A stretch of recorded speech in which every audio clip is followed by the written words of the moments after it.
푸른 봄을 기록하고 있는 우리는 청춘 예찬입니다.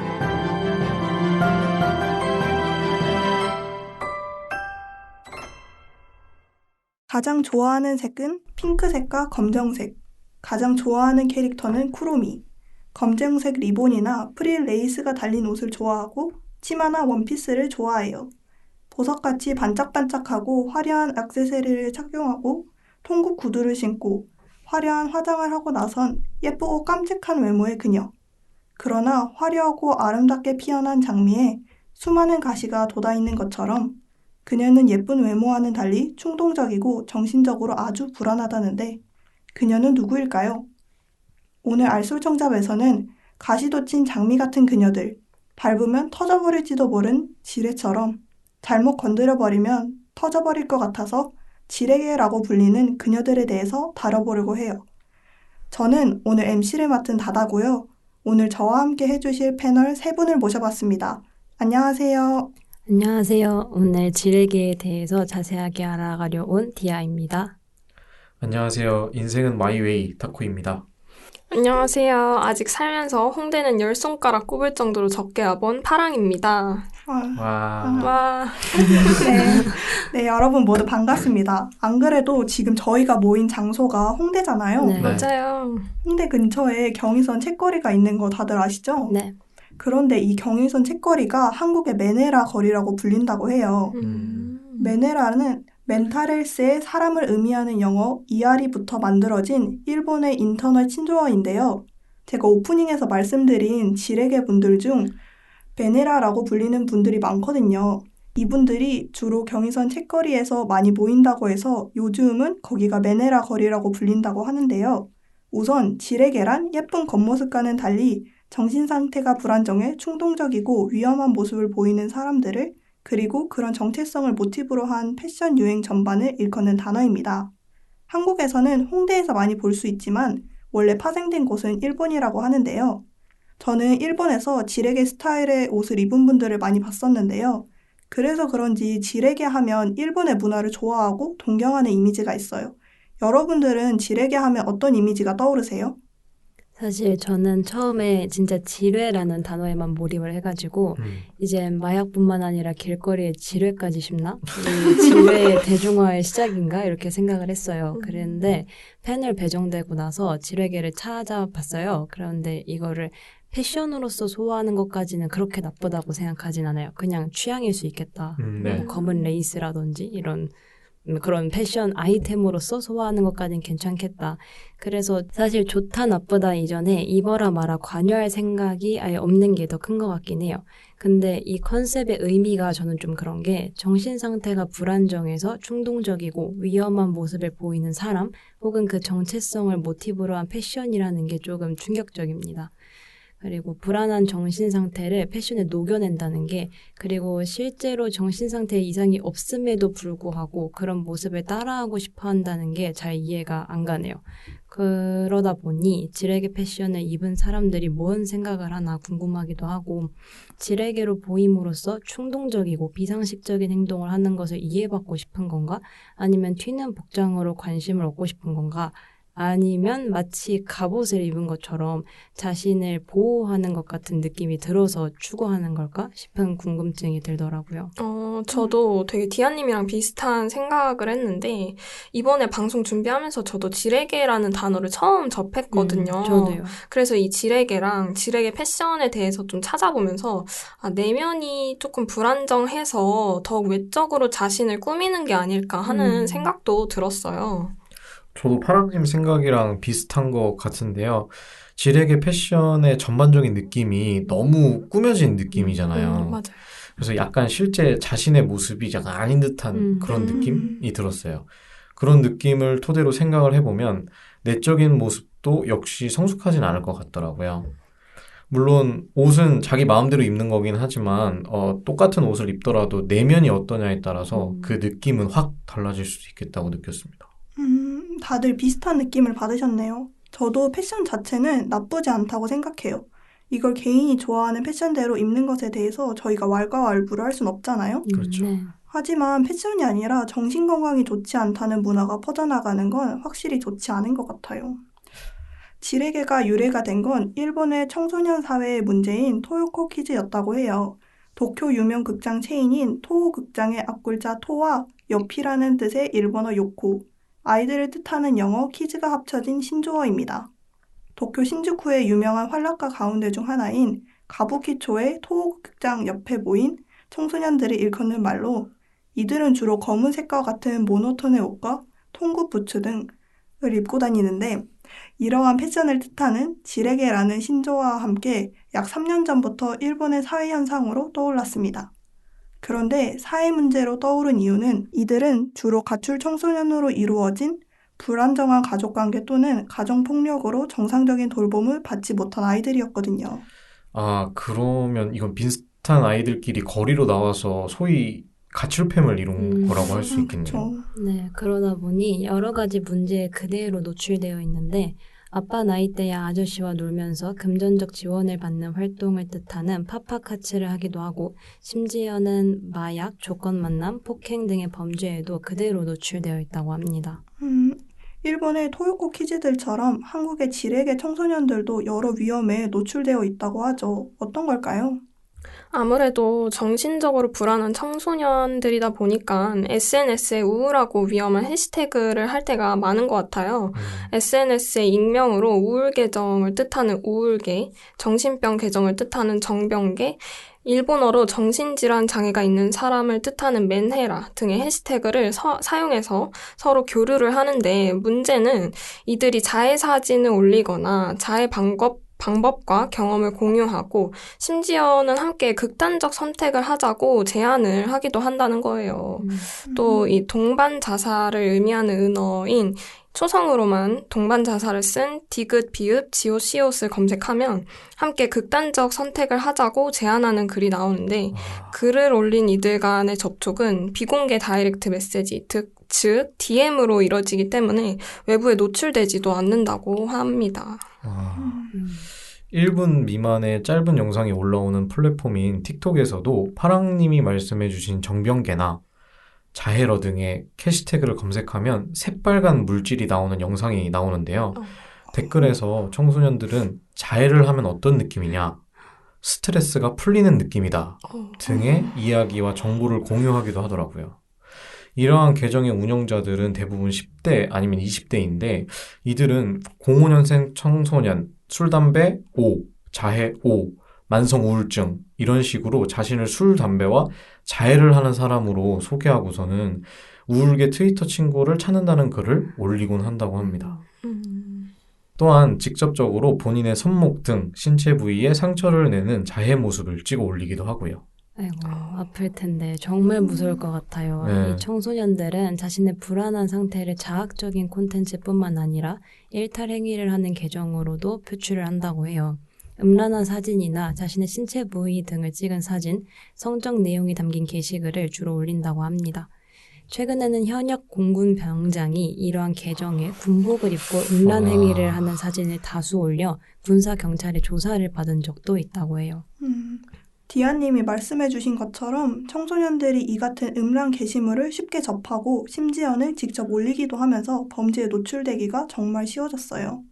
엠번방, 박사방 등 텔레그램 성착취물방 운영자들은 일탈 계정을 표적으로 삼고 해킹 메시지를 보내는 등의 방식으로 범행을 저질렀던 것으로 드러나기도 했죠. 또한 홍대 지레게 청소년들은 가출을 했거나 여러 가지 이유로 가정의 보호를 받지 못할 테니 또래 친구들과 만나고 옷을 사거나 하는 등 금전이 요구될 때 SNS나 데이팅 앱을 통해서 성인 남성들과의 만남을 하는 경우도 있다고 하네요. 그런데 더 큰 문제는 지레게 청소년들이 노출된 위험이 단순히 일부 청소년들의 문제만 아니라는 점이죠. 저는 청소년기를 떠올려 보면 또래 친구들이 정말 중요했었거든요.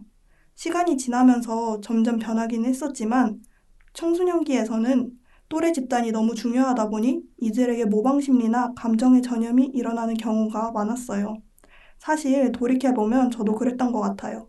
친구가 예쁜 옷을 입고 있으면 나도 그렇게 입고 싶고 새로운 책가방이나 비싼 학용품을 보여주면 저도 사고 싶었어요. 그리고 특히 기억에 나는 게 중학교 때 다른 친구들을 따라서 아이폰을 사고 싶기도 했었거든요. 네, 맞아요. 저도 학창 시절을 돌이켜보면 다 똑같은 남자 아이돌을 좋아하고 그 아이돌이 열애설이 터지면 다 같이 분노하고 막 이랬거든요. 맞아요. 네, 사실 저는 처음에 그 남자 아이돌 팬도 아니었고 그 저렇게까지 붕괴하는 친구들을 이해할 수가 없었어요. 근데 요상하게 저도 같이 막 화를 내고 있더라고요. 그 자리에서 화난 친구들 맞장구 쳐주다가 같이 분노에 휩싸이게 된 게 아닌가 싶습니다. 맞아요. 저도 딱 완전 그랬던 것 같아요. 저도 이제 학교 다닐 때 친구가 되게 중요한 존재였고 같이 다닐 친구 없으면 막 어떡하지 그러고 맞아요. 그런 친구 관계에 있어서 스트레스도 정말 많이 받고 그랬어요. 근데 지금 이제 대학 생활을 하면서 생각해보면 그렇게까지 신경 쓸 건 아니었다고 생각이 드는데 아무래도 이제 청소년기였기 때문에 특정 무리에 속한다라는 그 느낌이 되게 중요했던 것 맞아요. 같아요. 그래서 저도 학생 때는 아까 말씀하신 아이폰 사고 남자아이들 좋아하고 이렇게 유행한다는 거는 다 친구들 따라서 해보려고 많이 했던 것 같아요. 저는 패널분들하고는 좀 다르게 저는 약간 성격이 약간 마이웨이 기질이 있거든요. 그래서 뭐 친구들이 슬프면 사실 슬픈 척은 해주죠. 슬픈 척은 해주는데 막 그렇게 제가 제 일상이 막 불가능할 정도로 슬픈다거나 막 그런 근데 이게 좀 장점이자 단점인 것 같기도 하더라고요. 같이 슬퍼해주고 싶을 때도 있고 같이 기뻐해주고 싶을 때도 있는데 그게 잘 안 되니까 근데 뭐 청소년들은 저랑은 다르게 대부분 이런 패널분들 같이 이런 경우가 굉장히 많다고 하더라고요. 맞아요. 근데 여러분 혹시 SNS에서 우울한 글, 자해 컨텐츠나 일탈계 같은 걸 우연이라도 접한 적이 있나요? 제가 있는데요. 제가 인터넷을 하다가 정말 우연히 그런 계정을 본 적이 있었는데 처음에 봤을 때는 진짜 너무 놀랐어요. 그래서 봤더니 일부 사람들 사이에서는 우울한 이야기를 하고 그거를 나누는 내용을 봤었는데 정말 충격이었어서 정말 우연이라도 다시 보지 않으려고 했어요. 저는 그때 봤었을 때 성인이고 나름 그래도 정신적으로 막 불안하지 않은 상태여서 괜찮았었는데 저보다 더 감정적으로 예민하고 또래 문화가 중요한 청소년들에게는 더 큰 충격과 자극으로 와닿지 않을까 싶은데요. 네, 그럴 것 같아요. 네, 저도 그런 게시물을 되게 우연히 보면은 엄청 놀랄 것 같아요. 네, 아무래도 요즘 유튜브나 1인 매체의 보급으로 다양한 콘텐츠에 쉽게 노출될 수 있는 환경이잖아요. 맞아요. 그래서 지난해에는 유튜브, 틱톡 등 동영상 공유 플랫폼에서 극단적 선택을 암시하는 몸짓을 숏폼 콘텐츠로 올리는 나는 실패작이래. 이게 그거구나. 네네, 챌린지가 초등학생들 사이에서 유행해요. 네, 사실 이것도 근데 장난스럽긴 하지만 정신적으로 그렇게 건강해 보이진 않잖아요. 챌린지 자체가. 맞아요. 네, 그래서 그런 부분이 좀 우려스럽긴 하더라고요. 맞아요. 이렇게 SNS에서 청소년들에게 악영향을 줄 수 있는 콘텐츠들이 많아지고 또 접하기 쉬워진 게 정말 심각한 사회 문제인 것 같은데요.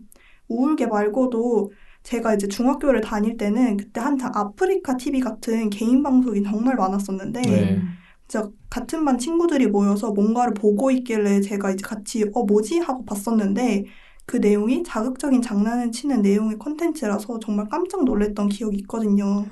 아무래도 아프리카 TV 같은 그런 개인 방송에서 자극적인 콘텐츠로 방송을 하는 경우도 정말 많고 또 문제가 되는 것 같아요. 맞아요. 저는 또 유튜브 같은 플랫폼에서 청소년 관람불가 드라마나 영화를 클립으로 만든 게 또 악영향을 줄 수 있다고 생각을 하는데 맞아요. 요즘 쇼츠나 릴스 그리고 특히 틱톡 영상으로 이런 청소년 관람불가 컨텐츠를 클립으로 올리는 경우가 되게 많잖아요. 근데 이런 게 청소년들이 보고 따라해서는 안 되는 행동들이나 욕설이 담겨 있고 또 청소년들은 이런 거에 대한 옳고 그름 판단이 어렵기 때문에 이걸 청소년 관람 불가라고 이렇게 지정을 해놓는 거잖아요. 그런데 이거를 유튜브나 틱톡 같이 청소년들이 쉽게 접근할 수 있는 플랫폼에 올라오니까 그런 행동들을 그대로 따라하게 되고 또 청소년들 사이에서 유행이 되고 하는 악영향을 낳는 것 같아요. 그래서 그 예로 좀 우리 오징어 게임이 엄청 유행했을 때 있었잖아요. 그때 이게 청불 콘텐츠임에도 불구하고 틱톡에서 무궁화 꽃이 피었습니다. 이 게임을 하면서 사람을 죽는 장면이 그대로 그 클립으로 돌아다니더라고요. 맞아요. 저도 그래- 본 것 같아요. 그쵸. 네. 그래서 이게 초등학생들 사이에서도 엄청 유행을 했고, 또 막 학교에서 공문이 내려오기도 했었대요. 이런 거를 좀 주의를 해주셨으면 좋겠다라는 식으로. 그래서 이러한 플랫폼에서 유해 영상에 대한 규제가 조금 강화가 되어야 되지 않을까 싶어요. 또 아이들이 볼 수 있는 만큼 영상을 올리는 사람들도 주의를 해야 할 것 같습니다. 파랑님이 말씀하신 것처럼 유튜브에 위험성 있는 콘텐츠가 많다는 거 진짜 정말 공감합니다. 유튜브에는 막 술이나 담배 같은 콘텐츠들도 되게 많잖아요. 맞아요. 막 성인인 저도 막 성시경 씨 막 먹을 텐데 하는 거 보면 무조건 술 시키거든요, 성시경 씨. 그런 성인인 저도 그런 막 성시경 씨가 술 먹는 거 보면 저도 막 술 먹고 싶어서 친구들한테 막 연락하고 그러는데 청소년들은 진짜 훨씬 심할 거라고 맞아요. 생각을 하거든요. 그래서 이 문제는 유튜브가 그런 이제 막 술이나 담배 같은 청소년들에게 유해한 영상에 청소년 접근 금지 조치를 해놔서 뭐 제재는 하고 있는데 뭐 예를 들어서 청소년들이 뭐 부모님의 계정을 이용한다거나 아니면 아까 말했던 것처럼 뭐 쇼폼 같은 거에 올라오는 거는 그런 제재를 어떻게 보면 피해가는 거잖아요. 그렇죠. 그래서 그런 한계가 있는 것 같긴 하더라고요. 저도 유튜브가 위험할 수 있다고 생각하는데 앞서 다른 패널분들이 언급하신 콘텐츠들도 문제지만 정확하지 않은 정보를 인용하는 유튜브 정보성 채널도 문제가 될 것 같다고 생각합니다. 그쵸. 사실 사람들이 올리는 콘텐츠를 검열하기에는 여러 가지 문제들이 있기 때문에 학생들이 악영향을 받을 수 있는 콘텐츠를 보고도 스스로 검열할 수 있는 능력을 키워야 한다는 생각이 드네요.